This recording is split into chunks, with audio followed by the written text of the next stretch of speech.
I was recording voice notes alone in a closed church when a woman whispered my full name from behind the altar.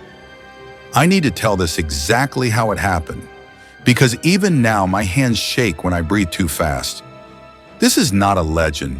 This is not something I heard online. This happened to me. I was driving through rural Pennsylvania, late October, trees bare, sky low, that kind of cold that presses on your chest.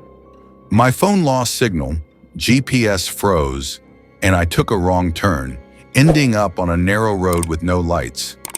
That's when I saw it. An old Catholic church, stone walls, boarded windows, a single candle glowing inside, like it was waiting. I don't know why I stopped. I'm not even religious, but something about that light felt personal, like someone had just said my name in a crowd. I stepped inside, the door creaked loud enough to echo, and the air smelled like dust, wax, and something metallic. I pulled out my phone, hit record just in case. The church was empty, pews cracked, statues missing faces. Then I heard footsteps, slow, soft, barely touching the floor. From the side aisle, a nun stepped into the candlelight. Black habit, white collar, hands folded perfectly. Her face was calm, too calm, like a porcelain doll. She didn't look at me. She looked through me. I said, "Sorry, I didn't mean to trespass." She nodded once. Then she whispered, "You shouldn't be here." Her voice sounded wrong, like it was coming from somewhere deeper than her mouth. I laughed nervously, said I was lost, asked if there was a phone.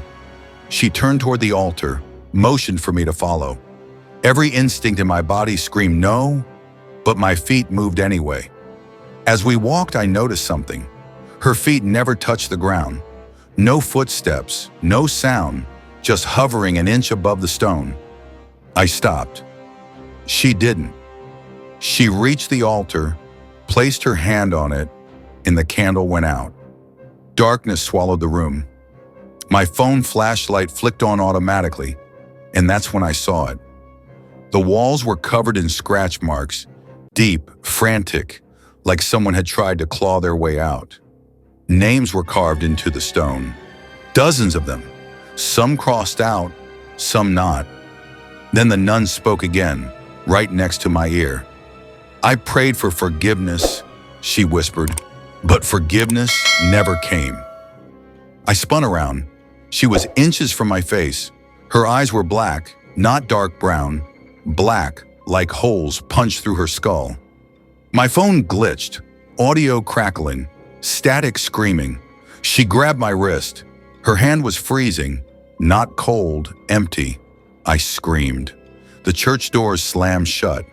Candles ignited all at once, lighting up something I hadn't seen before.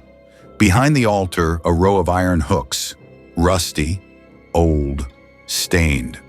"This is where they brought us," she said, voice overlapping, like multiple voices speaking through her. "They called it penance." Her face began to change, skin pulling tight, mouth stretching too wide, teeth showing where teeth shouldn't be. I yanked my arm free, ran for the door, but the floor felt soft, like it was breathing. My legs sank with every step. She started laughing, not loud, soft, broken, like crying that forgot how to stop. "Say a prayer," she said. "It helps them choose." Choose what? The names on the wall began to bleed. Fresh, red, one name glowing brighter than the rest. Mine. I shouted, "No, no, no," over and over. The nun tilted her head, almost kindly. "You came willingly," she said, "just like the others." The hooks behind the altar started to sway, even though there was no wind. My phone vibrated, a notification. 1 bar of signal, a voicemail, timestamped 5 minutes in the future. I didn't want to play it. I played it anyway. It was my voice, screaming, begging, and underneath it, her whisper, "Welcome home." The floor gave out beneath me. I fell, and everything went black. I woke up in my car, engine running, Morning light. The church was gone. Just trees and an empty field. I thought I imagined it until I checked my phone. The recording was still there, and carved into my wrist in deep, healed scars was a single word: chosen. And last night, while I was editing this audio, I heard something new in the background. A second voice, soft, female, praying, right behind me.